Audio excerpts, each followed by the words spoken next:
Hello and welcome to another update video about Bitcoin. Yeah, we saw a little bit of, or we still see a little bit of volatility, end of the week volatility. That was forecasted, that has to be expected late on Sunday. We did see an expected lower low. Yeah, the price today made a slightly lower low below the Friday low.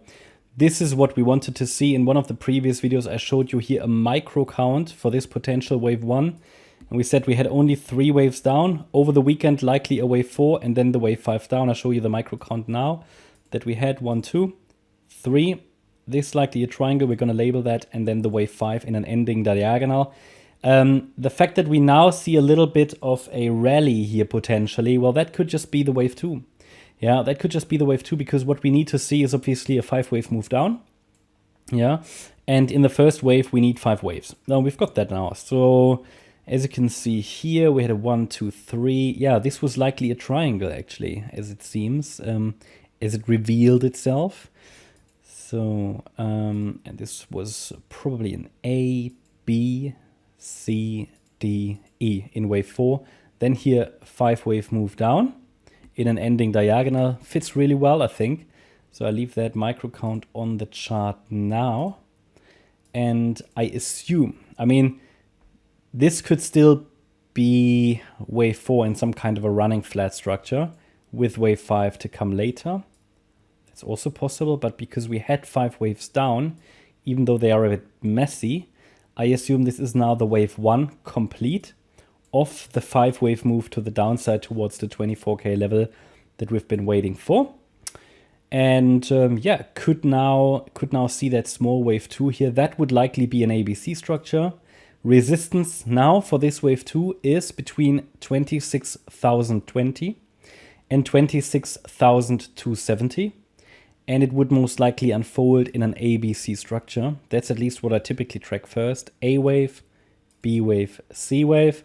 So the small, let's call it a small pump that we've seen here could have been the A wave already. Because an A wave can be an impulse. Looks a bit impulsive. Now the move down, if there is one, could be a B wave. If it holds a higher low above the intraday low, which is now at 25,580, then this could be a B wave with a C wave rally to unfold, maybe overnight, maybe tomorrow, into this region. And then we would look for a reaction at one of these Fibonacci levels and need to see if one of these levels really acts as resistance. If we now add the volume profile again to the chart, we might be able to, let's say, forecast which of the levels might provide resistance. So if we really push any higher, then it looks like it could be up here around 26,250, which is basically around the 78.6 Fibonacci retracement. Only above that level, we have to assume that potentially something more bullish is going on and we get another larger corrective rally. The overall major resistance here is still 26,450, the level we've been talking about for a couple of weeks now, basically. But because we have 5 waves down, even though they are ugly, I assume we are now we completed a wave 1, yeah, and we're now in a wave 2 pullback. Again, into resistance, and then we have to have a look for this potential 3rd wave down next, which could then finally allow us to break out of the range. Now, what could happen, bit of a guess now, obviously on Wednesday, we've got the inflation data, CPI coming out. So maybe it will unfold now. So this wave 2 might now unfold for the next couple of days, Monday, Tuesday.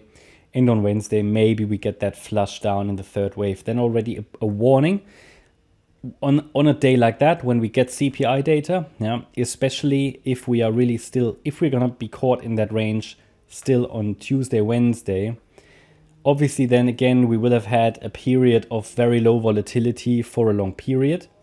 And the move that will follow then could be quite aggressive. So that could be that 3rd wave to the downside.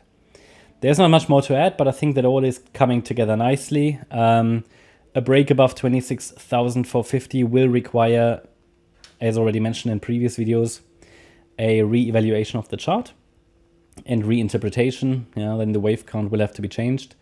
But yeah, hopefully you liked the update. If you did, please hit the like button, leave a comment and subscribe. And if you really like the content, then please check out the channel membership. Also make sure you follow us on Instagram and Twitter. And if you're interested in the membership, you get access to the chat rooms on Discord and Telegram. As Gold member, you get access to additional market updates, which can be very helpful if the market is volatile. They are short-term updates throughout the day. And also you get access to a lot of learning material and a weekly live stream. Every Sunday we do a live stream. You can also watch all the previous recordings. Thanks a lot for watching. Bye-bye.